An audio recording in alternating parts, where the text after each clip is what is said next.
This right here, this area is actually the bathroom. This is the bathroom.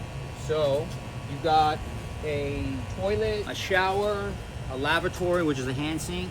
That looks like it was all redone. It was essentially repiped in the past. And a big section of this 2-inch where the shower is, that distance from there to where it connects into the 4-inch, it's got a lot of backfall.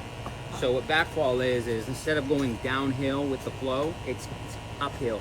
So this one's actually has to travel uphill to make it, and then everything, this whole bathroom, this is essentially a 1-bedroom, 1-bath home. So you only have 1 bathroom in the house, and everything just dumps right in here, and then it comes out of the house. So what we're gonna do is we're gonna repipe the entire bathroom to raise the fall so it can drain properly.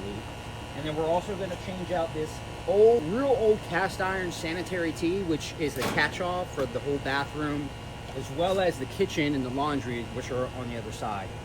The kitchen and the laundry, they're fine. They've got plenty of fall, but really just this bathroom we're gonna adjust. Once we make the adjustment, we're actually going to pipe all the way out to here, to where it goes from cast iron to concrete. Right at this point where the transition is from cast iron to concrete, it's got a couple chips or a couple pieces of the concrete pipe missing. So we're gonna dig a little bit further back, dig past that, install a specialty coupling. It's a cast iron or a PVC to concrete. In this case, it's concrete. So this home was built with concrete pipe in the yard and then cast iron under the home. This is currently a home that's on support beams. So I've got these concrete pillars that are surrounding the perimeter of the home, and they support the house. So we've got enough clearance underneath to crawl under there and repipe it.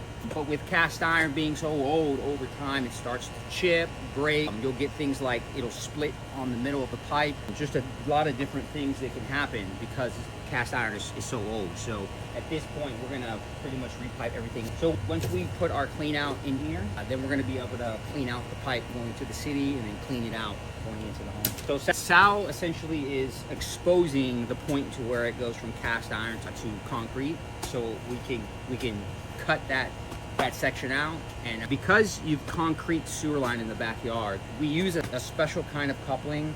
It's a big steel banded coupling that allows us to go from PVC to concrete or cast iron to concrete. So once we get that cut, we'll attach it there and then clamp it and then rerun our camera, inspect the rest of the line to the city, and then that'll be it. Once we got here on site, the first day we got here, the homeowner was smelling a bunch of sewer gases all through the home. And what we found is that there's one main vent, is what we call a vent stack. It's supposed to be going out the roof, right? So you can have those sewer gases escape.